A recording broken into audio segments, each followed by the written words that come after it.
سابق وزیر اعظم عمران خان اقتدار سے الگ کیے جانے کو تسلیم کرنے کے لیے تیار نہیں۔ پارلیمنٹ میں عدم اعتماد کے ووٹ میں شکست کھانے سے قبل انہوں نے اپنے مخالفین کے خلاف اعلان جنگ کیا تھا۔ میں بتا دینا چاہتا ہوں، اگر مجھے حکومت سے نکالا گیا تو میں اور زیادہ خطرناک ہو جاؤں گا۔ اب وہ اس دھمکی پر پورا اترنے کے لیے ملک میں خانہ جنگی کے خطرات کو ہوا دے رہے ہیں، اگر انہیں اگلے چند ماہ میں دوبارہ اقتدار واپس نہ دیا گیا تو۔ حالیہ سالوں میں عمران خان نے اقتدار پر اپنی گرفت معاشرے میں تقسیم اور نفرتیں پیدا کر کے مضبوط کرنے کی کوشش کی ہے۔ اب وہ یہی طریقہ استعمال کرتے ہوئے پارلیمنٹ کے ہاتھوں اپنی شکست کو واپس کروانا چاہتے ہیں، خواہ اس کے لیے انہیں آئین میں دیے گئے تمام قوانین کی خلاف ورزی ہی کیوں نہ کرنا پڑے۔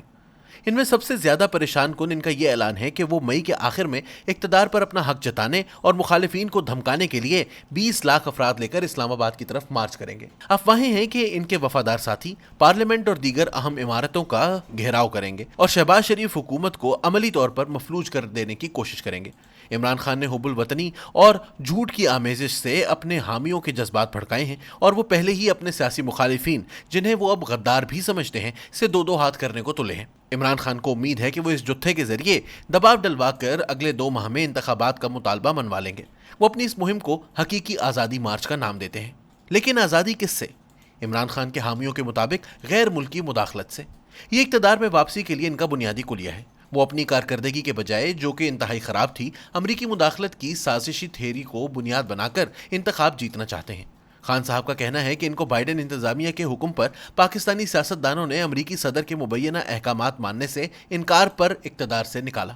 ان کے مقلد جھوٹی خبریں پھیلانے کا ہر حربہ استعمال کر رہے ہیں، ٹویٹر پر فیک اکاؤنٹ سے لے کر بڑی تفصیلی جھوٹی کہانیاں گھڑنے تک۔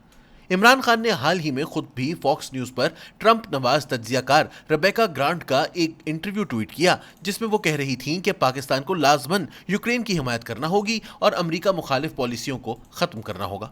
لیکن خان صاحب نے بڑے اطمینان سے اس حقیقت کو نظر انداز کر دیا کہ ریبیکا گرانٹ ذاتی حیثیت میں بات کر رہی تھی۔ وہ کوئی واشنگٹن میں بائیڈن انتظامیہ کی نمائندہ نہیں ہے۔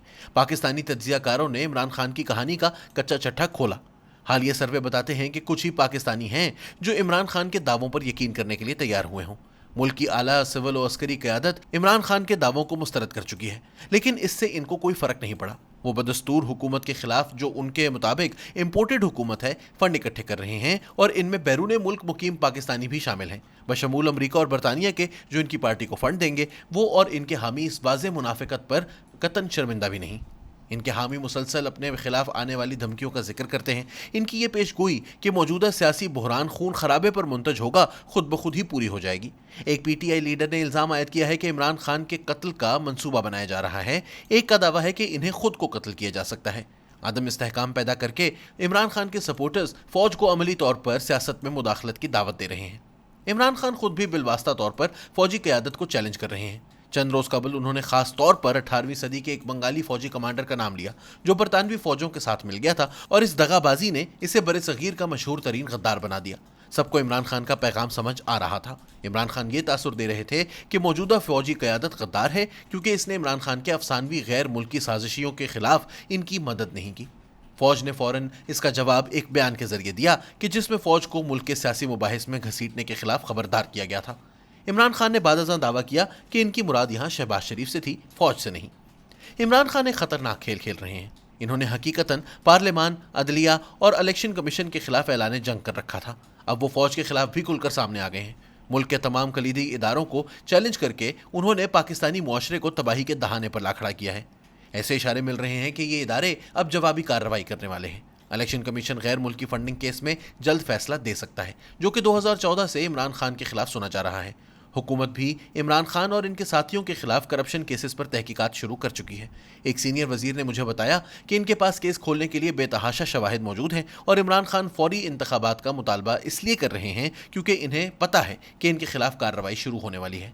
9 مئی کو شہباز شریف نے ایک تقریر کی، جس میں انہوں نے عمران خان پر الزام عائد کیا کہ وہ اداروں کے خلاف زہر اگل کر جمہوریت کو کمزور کرنے کی کوشش کر رہے ہیں۔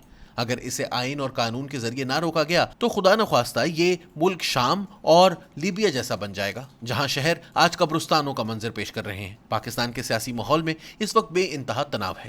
دعا ہے کہ جمہوری قوتیں موجودہ بحران سے باہر نکلنے کا راستہ تلاش کر سکیں۔